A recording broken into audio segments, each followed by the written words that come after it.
Eat what you grow and grow what you eat. This video is a part of our Jamaica garden tour series from our recent trip there. And today we're going to be looking at homesteading with Gigg. We're going to show you lots of fruits and veggies that he grows, and we'll take a look at some of the things that we got and how we use them. If this is your first time here, my name is Marlene. Welcome everyone. Welcome to my home and garden channel. Hope you'll enjoy this homesteading video. So the first thing that he showed us was this young bunch of bananas right here. And this is another one here. This is a more mature one. You can see where they're clearly defined. And each banana bears one bunch and then it dies. And you can see that there are different rows on there. Those are called hands. And each hand can have up to 14 fingers of banana on them. He's showing you right here the flower. This is the end of the flower that had gotten pollinated to produce these wonderful bananas. These right here, these are plantains, one bunch again, but if you notice there's less because plantains, they grow a lot larger, so the tree will be able to bear them up that way. And this one is so tall, you can see that flower coming down there. This tree was maybe about 12 to 14 feet tall, so I'm not sure how he's going to harvest that one, but I'm sure he'll find a way to get to it. And I just love fried plantains. And just to show you one of them that was chopped down, you can take a look and see what it looks like inside of the trunk, that this plant is one of the largest herbs in the world. There is no woody tissue in it, it's all herbs. So you can take a look to see if you've never seen that. And they actually propagate bananas and plantains by suckers, or some people may call them pups.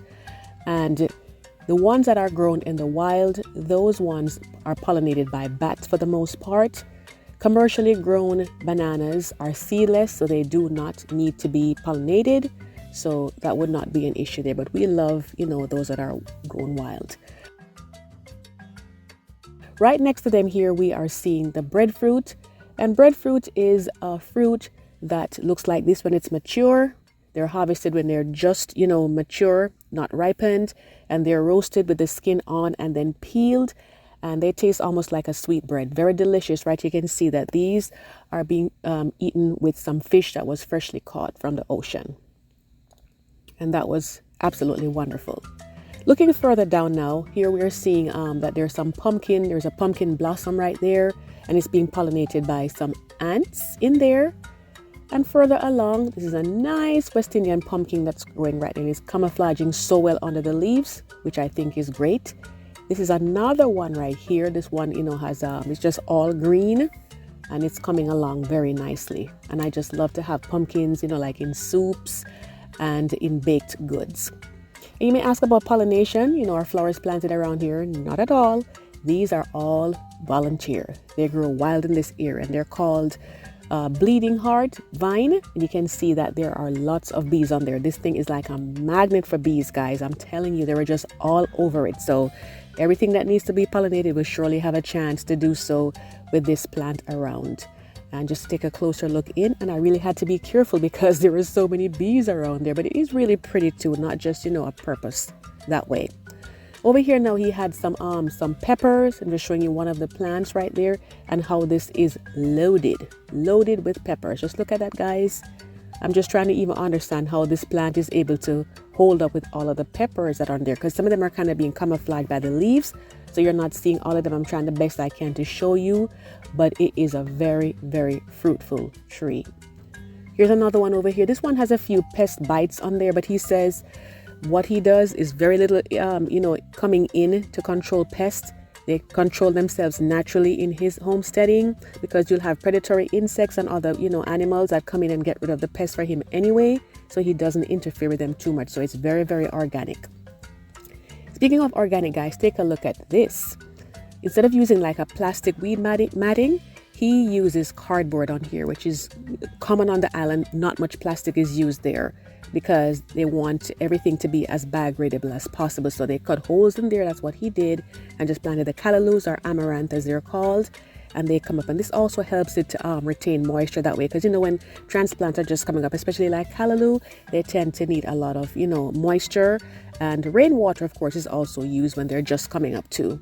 And over here he's showing that he used some wood ash along here as well too.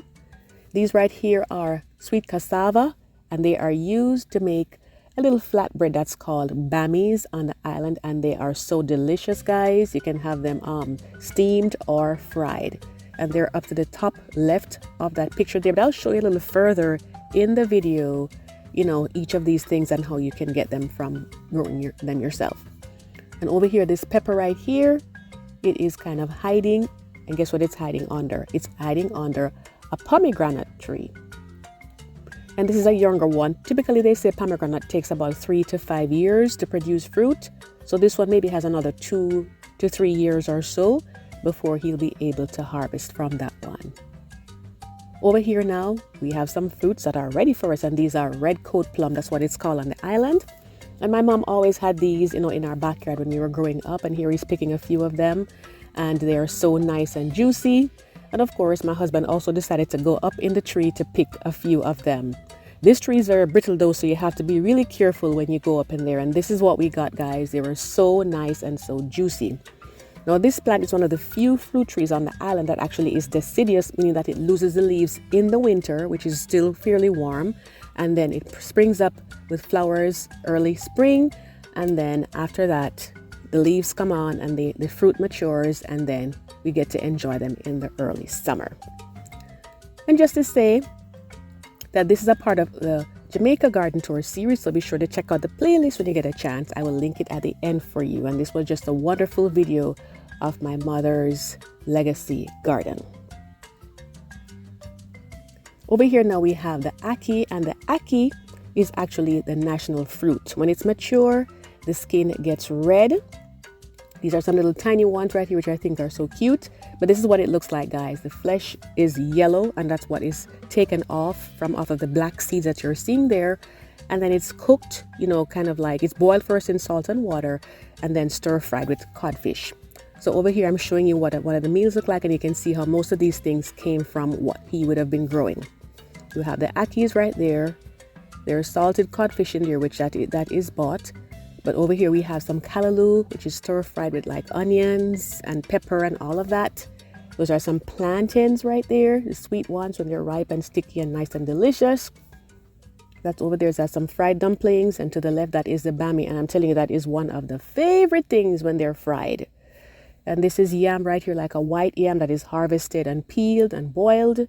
And that's a green banana right there, because in Jamaica, I'd say maybe about 50-50, half of the bananas are eaten ripe, and the other half is cooked, when they're green, like a ground provision.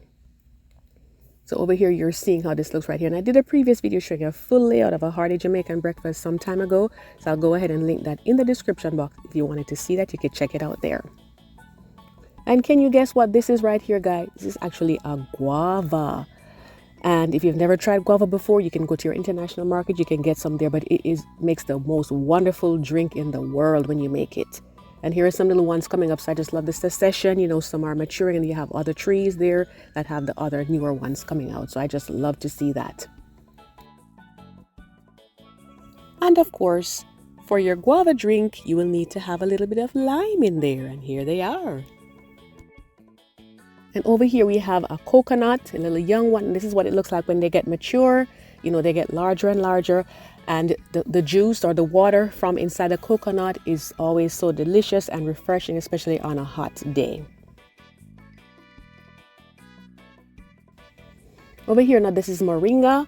And moringa, very drought tolerant. And you can see there are tons of pods hanging down, and all of the plant is edible, and it has so many medicinal values that are so beneficial. So do some research on that, guys, to see all the information that you can find out about it. And this right here, this is the castor oil plant. This is a younger one here too. This also has lots of medicinal properties.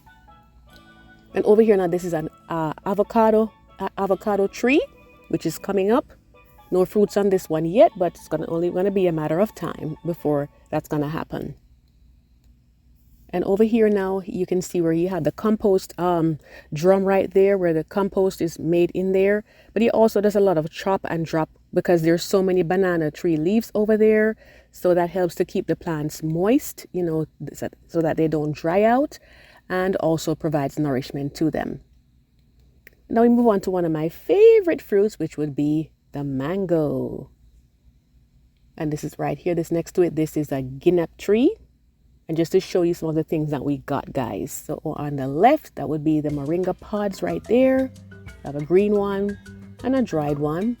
And these are some East Indian mangoes. These were so, we had them sitting in some cold water. And guys, I'm telling you, there is nothing like this. I don't even know how to describe it to you, but it's just so delicious. So if you ever go to Jamaica or any of the Caribbean islands, be sure to ask for East Indian mangoes and give it a try. You will not regret it unless you're allergic to mangoes or something. Otherwise, you will definitely have a wonderful time enjoying as many as you can. And then there's some guineps right there, the tree I just showed you earlier. And these also have lots of, vitamins and minerals in them that are excellent for you. We have the red coat plums right there, and above that we have some passion fruit. And the one down here, it's yellow, because the ones that are in the United States where, I live, those have a darker color, more like a reddish color. But these ones are a little bit, they're more yellow, as you can see from those ones there.